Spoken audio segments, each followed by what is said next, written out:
नमस्ते साथियों, फिजिक्स की दृष्टि में आप सबका फिर से स्वागत है। और आज हम जी सेट 2024 के लिए इलेक्ट्रॉनिक्स में क्या-क्या चीज़ें इम्पोर्टेंट हैं वो देखेंगे। आप जानते ही है कि इलेक्ट्रॉनिक्स में 2 पार्ट है।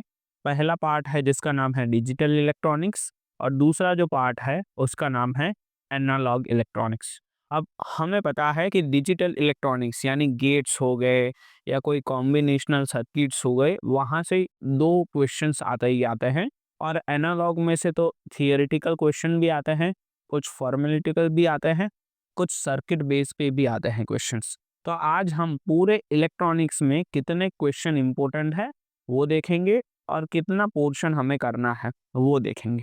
तो आइए शुरू करते हैं इलेक्ट्रॉनिक्स। तो हमारा जो इलेक्ट्रॉनिक्स का पीडीएफ है वो पहले डिजिटल इलेक्ट्रॉनिक्स से स्टार्ट होता है। डिजिटल इलेक्ट्रॉनिक्स में आप जानते हैं कि नोट गेट हो गया, एंड गेट हो गया, और गेट हो गया। ये सारे का इनपुट क्या है तो आउटपुट क्या मिलेगा वो हमें पहले से पता है। ठीक है, तो इसी को मिला के वो एक कॉम्प्लेक्स सर्किट बना लेंगे। जैसे कि मैं अगर आपको बात करूँ कि ये और गेट ये बना लिया, उसको मिला के ये एंड मैंने लगा लिया है, उसका आउटपुट मैं किसी और के और गेट में दे रहा हूँ, तो इसका आउटपुट क्या होगा तो ये हमें देखना है। तो ये बेसिक गेट हमें पता है। और एक नैंड और नांड दोनों गेट आते हैं, वो भी इसमें यूज़फुल हो सकते हैं। या तो फिर वो क्वेश्चंस कुछ इस तरीके से पूछे, वो गेट ना दे करके कोई एक लॉजिक दे देंगे हमें और उसका बेसिक सॉल्यूशन हमें करना है ऐसे। ठीक है, तो ये हमें देखना है कि वो कैसे चीज़ें काम करती है, तो ये हमारे लिए एक इम्पोर्टेंट चीज़ रहेगी। अब आगे देखते हैं कि सेकंड पॉइंट क्या है इस जैसे-जैसे आप इसमें आगे बढ़ते जाओगे, ये तो पता है कि स्विच क्या है, पैरेलल क्या है, ये यूनिवर्सल गेट्स आ गए। यूनिवर्सल गेट में से पहला गेट है नैंड गेट और दूसरा गेट आ गया नॉर गेट। तो ये भी एक क्वेश्चन बनेगा कि यूनिवर्सल गेट कौन से हैं, नैंड और नॉट है, उसका आउटपुट क्या आ रहा है, वो भी हमें थोड़ा देख लेना है। एक्सक्लूसिव और गेट, तो ये सारे गेट आ गए, और एंड नैंड नॉर एक्सक्लूसिव और, इसको भी मिला के कोई कॉम्प्लेक्स सर्किट बना सकते हैं। तो इसका आउटपुट क्या है, तो ये तो हमें पहले पता है कि इंडिविजुअल क्या है, उसको मिला के हम कैसे भी सर्किट सॉल्व कर सकते हैं। जैसे ये है, ये सर्किट जा रही है, उसका आउटपुट क्या होगा तो उसको सॉल्व कीजिए। तो बेसिक फंक्शंस हमें पता है, तो हमें पता चल जाएगा ओके उसका आंसर क्या आएगा, एक्स ही आएगा।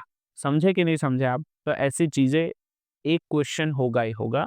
शायद जो सॉल्व करने का टेक्निक है उसमें ये थियरम आपके सामने आ सकता है, डी डी मॉर्गन्स थ्योरम। ये पता है कि अगर प्लस है यानी और को एंड में बदलना है या एंड को और में बदलना है, तो डी मॉर्गन्स थ्योरम जो है वो इम्पोर्टेंट है। जो मैं बात कर रहा हूँ वो इसकी कर रहा था, ये एक दिया है, उसका वाई सॉल्यूशन क्या होगा तो उसको सॉल्व कीजिए तो आपको पता चल जाएगा ये हमारा आंसर। ठीक है, तो ये पहला क्वेश्चन हो गया डिजिटल इलेक्ट्रॉनिक्स से। जैसे ये है, ये पूरा है, तो उसका आंसर क्या आएगा तो आप कोई भी करके देख सकते हैं कि हाँ भाई ये चीज़ है वो सही है। अब आगे देखते हैं। जैसे ही आप इसको क्रॉस करोगे, ये एक डुअलिटी तो ठीक ही है, वो तो आपको पता ही है, चलो उसकी बात करना ज़रूरी नहीं।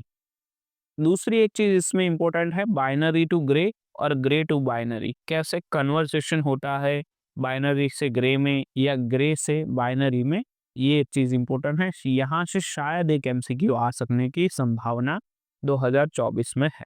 ठीक है, नंबर सिस्टम्स हमें पता है, बाइनरी है, सेप्टल है, ऑक्टल है, डेसिबल है, हेक्सागोनल है। ये चीज़ें ध्यान रखना, बहुत बेसिक चीज़ें हैं लेकिन कभी कभार बेसिक चीज़ें भी हमें याद नहीं रहती हैं। तो ये एक चीज़ हमें देख लेनी है कि भाई यहाँ से अगर वहाँ जाना है, डेसिमल से हमें सेक्टल में जाना है या ऑक्टल में जाना है या किसी और चीज़ में कन्वर्सेशन करना है, तो कुछ-कुछ एग्ज़ाम्पल जो है वो मैंने एग्ज़ाम्पल में ही दिए हुए हैं। कैसे ग्रे टू बाइनरी में जाना है, वैसे-वैसे एग्ज़ाम्पल शायद इम्पोर्टेंट हो सकते हैं। ठीक है? अब हम आ रहे हैं कि जो कंपोज़िशन है उसमें जो इम्पोर्टेंट चीज़ है वो है हाफ सबट्रैक्टर और फुल सबट्रैक्टर, हाफ एडर और फुल एडर। आगे देखता हूँ मैं। ये देखिए, जैसे हाफ एडर मुझे बनाना है तो कितने नैंड गेट चाहिए, फुल एडर अगर हमें बनाना है तो कितने नैंड और नॉर गेट चाहिए, ये एक इम्पोर्टेंट क्वेश्चन है। जैसे फुल एडर बना है मैंने नॉर गेट से, तो मुझे 9 नॉर गेट चाहिए ही चाहिए, तभी मैं बना सकता हूँ। ये जो है वो कैसे बनता है, उसके लॉजिक्स दिए हैं, ये उतना ज़्यादा इम्पोर्टेंट नहीं है, ये डायरेक्ट पूछ लेंगे, ये इम्पोर्टेंट है कि हाफ एडर या सबट्रैक्टर बनाना है तो कितने गेट लगेंगे, 5। फुल बनाना है तो कितने गेट लगेंगे, 9, नैंड और नॉर। तो यहाँ से क्वेश्चंस मेरे हिसाब से अगर वो चाहे तो पूछ सकते हैं, बाकी उसकी चीज़ की कुछ ज़रूरत है नहीं। अब आ जाते हैं डायरेक्ट, इस सब को देख लेना एक बार जस्ट रेफरेंस के लिए। अब डायरेक्ट आ जाओ आप फ्लिप फ्लॉप पे, शायद इसके बाद कहाँ आएगा, अच्छा आ गए हम फ्लिप फ्लॉप। अब फ्लिप फ्लॉप क्या है, वो किस काम आता है, वो देख लेना। और आपके लिए जो दो इम्पोर्टेंट है फ्लिप फ्लॉप, वो है एक एसआर फ्लिप फ्लॉप और एक है जेके फ्लिप फ्लॉप। इन दोनों में से एक के ऊपर क्वेश्चन आएगा ही आएगा, ये आपका दूसरा क्वेश्चन है डिजिटल इलेक्ट्रॉनिक्स। ठीक है, तो जेके फ्लिप फ्लॉप में कहानी कैसी है, जैसे ये है तो कहाँ वो जा रहा है, और जो टी और टाइम और डी फ्लिप फ्लॉप में है, वहाँ से आपको टाइम पूछा जाएगा। वो मैं दिखा देता हूँ कि वो कौन सा इक्वेशन आपको याद रख लेना है। चलिए यहाँ तक आ गए हम, ड्यूअल साइकिल तक। अच्छा ये तो बाहर चले गए हम, कहाँ गया वो इक्वेशन टाइम वाला।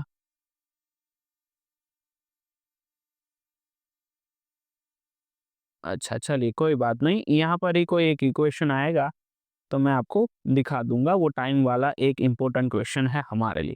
ठीक है, तो जेके फ्लिप फ्लॉप और एसआर फ्लिप फ्लॉप आपको देख लेना है एक बार। सॉरी मैं थोड़ा ऊपर नीचे कंफ्यूज हो गया था, अब आगे बढ़ते हैं। हाँ चलिए, तो यहाँ से आई थिंक डिजिटल इलेक्ट्रॉनिक्स खत्म हो जाता है। पहला क्वेश्चन गेट से आएगा, दूसरा कॉम्प्लेक्सिटी या कॉम्बिनेशन से बनेगा, तीसरा जो क्वेश्चन होगा वो फ्लिप फ्लॉप पे बनेगा। ठीक है, ये तीन इंपॉर्टेंट जो मुझे लगे वो मैंने आपको बता दी। अब हम एनालॉग इलेक्ट्रॉनिक्स में आ जाते हैं। एनालॉग इलेक्ट्रॉनिक्स में पहला जो पॉइंट है वो है ऑपरेशनल एम्पलीफायर। और ऑपरेशनल एम्पलीफायर से आपको एक क्वेश्चन मिलेगा ही मिलेगा, वो 100% है। उसमें से मेरा जो ध्यान है, पहले तो ऑपरेशन एम्पलीफायर क्या है, उसमें गेन क्या है, इनपुट रेजिस्टेंस क्या है, आउटपुट क्या है, वो चीज़ें सब आपको पता है। मेरा जो ध्यान है वो एक एमसीक्यू के लिए CMMR रेशियो के लिए है, AD/AC डायरेक्ट क्वेश्चन पूछ सकते हैं, जैसे ये क्वेश्चन दिया है, उसको सॉल्व कीजिए, आपका आंसर आ गया ही CMR के बेस पे है, तो ये एक रेफरेंस रखिए आप आपके लिए। और दूसरा मैं बताता हूँ, दूसरा जो है वो एम्पलीफायर के लिए इन्वर्टिंग और नॉन इन्वर्टिंग एम्पलीफायर के लिए। तो आइए थोड़ा मैं आगे बढ़ता हूँ, ये आ गया non inverting amplifier, that means क्या है, उसका मतलब आपको जो वी आइन दिया है वो पॉजिटिव में दिया है, तो ये नॉन इन्वर्टिंग के लिए इक्वेशन हो गया।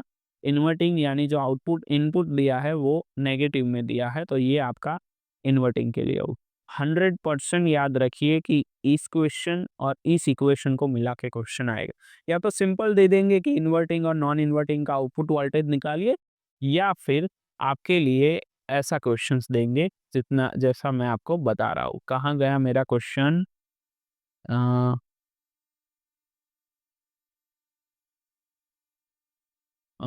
कहाँ गया, ये रहा, ये दोनों मिला दिए, एक का ये और नॉन इन्वर्टिंग पे दे के ये जो इनपुट जा रहा है वो दूसरे में जा रहा है, और एट द एंड आपको पूछ रहा है कि वीओ और आईओ क्या होगा। तो ये सॉल्व करने के लिए आपका इन्वर्टिंग और नॉन इन्वर्टिंग का नॉलेज होना बहुत ज़रूरी है। और ऐसा ही क्वेश्चन 2021 में भी पूछा गया है। 2022 का पेपर भी आप चेक कर सकते हैं, और 23 का मैं सॉल्यूशन डालने वाला हूँ चैनल के नीचे, इसी चैनल पे। ठीक है, तो ये हो गया। अब आ जाते हैं डिफरेंट डिफरेंट कॉन्फ़िगरेशन पे, जैसे समिंग एम्पलीफायर हो गया। नॉन इन्वर्टिंग अगर आपको आता है, ये इन्वर्टिंग वाला नेगेटिव में दिया है तो इन सब का सम करना है, तो उसके लिए ये रहा सेमी इक्वेशन है, जो इनपुट दिए हैं सबका क्या कर दो, एडिशन कर दो, तो समिंग एम्पलीफायर हो गया। ये नॉन इन्वर्टिंग समिंग एम्पलीफायर हो गया जो पॉजिटिव में, तो ये उसका सम कर दो डिवाइडेड बाय एन कर दो। ठीक है, जो तीसरा डिफरेंट वे आ जाता है वो आ जाता है फिल्टर्स। फिल्टर्स में दो फिल्टर्स है, हाई पास लो पास, जस्ट थियरी देख लेना उसकी। थोड़ा आगे बढ़ते हैं अब इस चीज़ में, हाई पास लो पास फिल्टर, और वो एक जस्ट रेफरेंस के लिए देख लेना, बाकी उतना है। ये आ गया हमारा थर्ड कॉन्फ़िगरेशन, इंटीग्रेटर। अब इंटीग्रेटर में सर्किट नहीं देंगे, इंटीग्रेटर में डायरेक्ट आपको ये एक इक्वेशन याद रख लेना है, और ये है डिफरेंशिएटर। सो सेम डिफरेंशिएटर के लिए ये रहा इक्वेशन। कभी कभार अगर सर्किट से मुलाकात हो गई तो हो गई, वरना इसी दो इक्वेशन में खेलना है, एक इंटीग्रेट के लिए और ये डिफरेंशियल के लिए। ठीक है, तो यहाँ से क्वेश्चन बनने की संभावना ज़्यादा है, जो मैंने आपको बता दी। अब एक क्वेश्चन थियोरेटिकल पूछा जाता है फीडबैक के बेस पे, कि सीरीज फीडबैक या पैरेलल फीडबैक या इनपुट में क्या क्या चेंज होने से क्या क्या चेंज होता है, या हम सीरीज सीरीज दे रहे हैं या कॉम्बिनेशन सीरीज या शंट का बना रहे हैं तो क्या क्या होता है। तो ये एक थियरी आपके लिए इम्पोर्टेंट थियरी रहेगी मेरे हिसाब से। चलिए अब आगे बढ़ते हैं। Positive feedback, negative feedback, summing amplifier, ये इक्वेशन सेम के सेम ही है, लेकिन हर बार आपको उसी तरीके से सॉल्व करने हैं जैसे मैंने ऊपर 4 या 5 इक्वेशन बताए। अब आ गए हैं हम, थोड़े आगे बढ़ते हैं, ये भी जाने देते हैं, हार्टरी ऑसिलेटर भी जाने देते हैं। ये काफ़ी सारी चीज़ें हैं, वैसे ये भी बहुत बड़ा सब्जेक्ट है, लेकिन मैं आपको जो इम्पोर्टेंट दिखा रहा हूँ वहाँ से रिपीट क्वेश्चन आएंगे। तो चलिए, ये एक इम्पोर्टेंट है एडीसी डीएस। एडीसी डीएससी में उसका रिजोल्यूशन पूछ लेंगे, या फिर परसेंटेज ऑफ रिजोल्यूशन पूछ लेंगे, या फिर उसका फुल स्केल वोल्टेज या एनालॉग वोल्टेज पूछ लेंगे। ये 4 में से एक इक्वेशन आपको इम्पोर्टेंट मिलेगा। ठीक है, तो इसको याद रखिएगा और इसकी प्रैक्टिस भी कर लीजिएगा। मैंने नीचे दिया है कि कैसे क्वेश्चंस वो बन रहे हैं। फ्लैश टाइप एडीसी है। और दूसरी जो बात मैं बताना चाहता था, हाँ, मैं इसको ऊपर ढूंढ रहा था डिजिटल में, लेकिन ये एनालॉग में है कि फ्लैश टाइप एडीसी है। वो फ्लिप फ्लॉप के सिंबल में मैं थोड़ा कंफ्यूज हो गया। ये एडीसी की मैं बात कर रहा था। ये देखो, ये फ्लिप फ्लॉप एडीसी है। अगर आप नीचे जाओगे तो दूसरा एक एडीसी होगा, ये फ्लिप फ्लॉप हो गया। फिर दूसरा कौन सा है, या ये वाइटर डीएसी, ये तो डीएसी है, नॉट एडीसी, इट्स डीएसी। एक फ्लैश है, दूसरा ये रहा डुअल स्लोप इंटीग्रेटर है। और आगे जा रहे हैं हम, आगे जा रहे हैं तो ये उसके टाइम के कुछ इक्वेशंस आ रहा है। तो टाइम देखना है आपको। और जो इम्पोर्टेंट मैं दिखाने जा रहा हूँ, कहाँ गया वो, हर बार ऐसा क्यों होता है इस पीडीएफ में। ओके, ओके, हम देख रहे हैं, या हाँ, ये तो मैंने बता दिया ना। ये उसी का पार्ट है कि उसका रिजोल्यूशन, ये परसेंटेज, फुल स्केल और एनालॉग, ये मुझे बताना था। और एडीसी और डीएसी में मुझे दूसरा ये बताना था कि उसका जो टाइम वाला पोर्शन है ना, हाँ, बाजू में ही लिखा था, ये रहा उसका टाइम, ये डुअल स्लैब का टाइम। तो आप वो पूछ लेंगे कि भाई कौन सा उसमें फास्ट है, कौन सा स्लो है, उसका कंपैरिजन क्या क्या है। यहाँ से शायद क्वेश्चन बन सकता है। तो एडीसी और डीएसी में से आपको एक क्वेश्चन बनने की संभावना बहुत ज़्यादा है। तो ये पोर्शन हमें ध्यान रखना है, और ये टाइम का थोड़ा रिलेशन भी यहाँ पर दिया गया है। ठीक है, नीचे मैंने ये एग्जांपल दिया है कि वो कैसे कैलकुलेट करना है, कैसे चीज़ों को देखना। अब आ गए हम जंक्शन थियरी, थियरेटिकल आ गया हमारा। पीएन जंक्शन डायोड हमें पता है। पीएन जंक्शन डायोड के अंदर फॉरवर्ड बायस क्या है, रिवर्स बायस क्या है, वो सारी चीज़ें हमें पता है कि फॉरवर्ड में करंट पास होता है, रिवर्स बायस में करंट पास नहीं होता है, उसका ग्राफ डाउनवर्ड आता है। डायनेमिक रेजिस्टेंस क्या है वो भी हमें पता है। ये सारी थियोरेटिकल चीज़ें हैं, आपको कोई सी भी थियरी उठा के पूछ ले तो आपका पता होना चाहिए। ठीक है, तो यहाँ से वो क्वेश्चंस बनना बंद हो गए हैं। ये भी एक थियोरेटिकल चीज़ है, ये देख लेना। चलिए, तो हो गया। क्लिपर्स में आते हैं, सीरीज क्लिपर्स और क्लैपर्स आते हैं। सीरीज क्लिपर्स में क्या होता है, पॉजिटिव और नेगेटिव दोनों है। और क्लैम्पर भी आते हैं, ये शंट। ये शंट में पॉजिटिव आता है, नेगेटिव आता है, उसमें क्या होता है, ये चीज़ें देख लेना।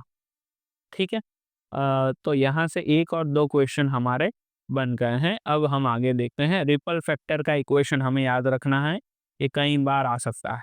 यहाँ पर से आपको वी आर एम एस या वी एवरेज दे देंगे, डायरेक्ट दो वैल्यू पुट कर देंगे, आपको रिपल फैक्टर बताना।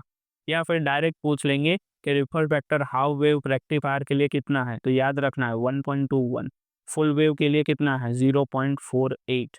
तो ये वैल्यूज़ भी उतनी ही इंपॉर्टेंट है। समझ में आ गई चीज़ें। अब 2 या 3 इंपॉर्टेंट क्वेश्चन मुझे डायरेक्ट बताने हैं जो आपके 2024 के पेपर में होंगे ही होंगे। वो कौन से 2 क्वेश्चंस हैं, आ जाइए यहाँ पर। बाइपोलर जंक्शन ट्रांजिस्टर, इसकी थियरी आप पढ़ लेना, नहीं पढ़ी तो भी कोई ज़रूरत नहीं है। ये रहा मेरा पोर्शन, ये जो ग्रीन लाइंस में मैंने ग्रीन फ्लैग आपके लिए रखा है, ये ये सारे equation alpha, beta, gamma, IC, IC, IC और आईई या आईबी के रिलेशन, अल्फा और बीटा के रिलेशन, ये रिलेशन नहीं पूछेंगे, आपको पूछेंगे ये कॉन्फ़िगरेशन दिया है, कोई भी वोल्टेज दे देंगे, कोई भी करंट बोल देंगे और यहाँ बोलेंगे कि आरई डिफाइन करो, यहाँ बोलेंगे कि वीसीसी में आईसी डिफाइन करो और ये चीज़ें आप ढूँढ के मुझे दो। तो वो ढूँढने के लिए आपको ये सारे जो इक्वेशन हैं, वो काम में आएँगे। समझ में आ गया मेरी बात? तो जो भी है आपका जो क्वेश्चन बनेंगे ना, वो यहाँ से बनेंगे ट्रांजिस्टर्स, और ट्रांजिस्टर में आपको बोलेंगे कि भाई बेस करंट ढूँढ लो, आईसी फाइंड कर लो, इसमें आईवी फाइंड कर लो, या इसमें जो बीटा है वो बताओ या अल्फा है वो बताओ, तो उसी के लिए आपको ये जो है वो इक्वेशन आने चाहिए। तो यहाँ पर मैंने दिया है कुछ इक्वेशन, आप सॉल्व कर देंगे।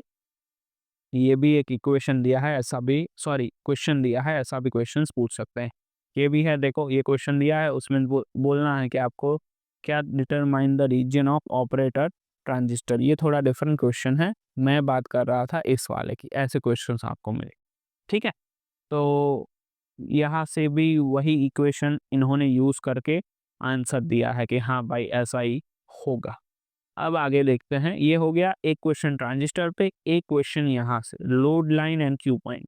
Load line and Q point वैसा ही पोर्शन उसके जैसा ही है, उसमें आपको क्या याद रखना है ये वाला, कि लोड लाइन पे ये जो क्यू पॉइंट बन रहा है तो वो क्यू पॉइंट के कितने पॉइंट हो गए, और यहाँ पर जनरली आपको पूछा जाता है कि मेरा वीसीसी जो है वो कितना बनेगा, जैसे ये एक एग्जाम्पल दिया गया। ठीक है, तो ये एक एग्जाम्पल आप देख लेंगे तो आपको आइडिया आ जाएगा कि मैं कहना आपको क्या चाहता हूँ, क्यू पॉइंट में क्या हो रहा है और वो क्या हो रहा है। तो ये मेरे दो जो बहुत ही इंपॉर्टेंट क्वेश्चन थे जो मैंने आपको बता दिए हैं। अब थोड़ा आगे बढ़ते हैं, शायद एक क्वेश्चन इंपॉर्टेंट छूट जा रहा है, ये रहा,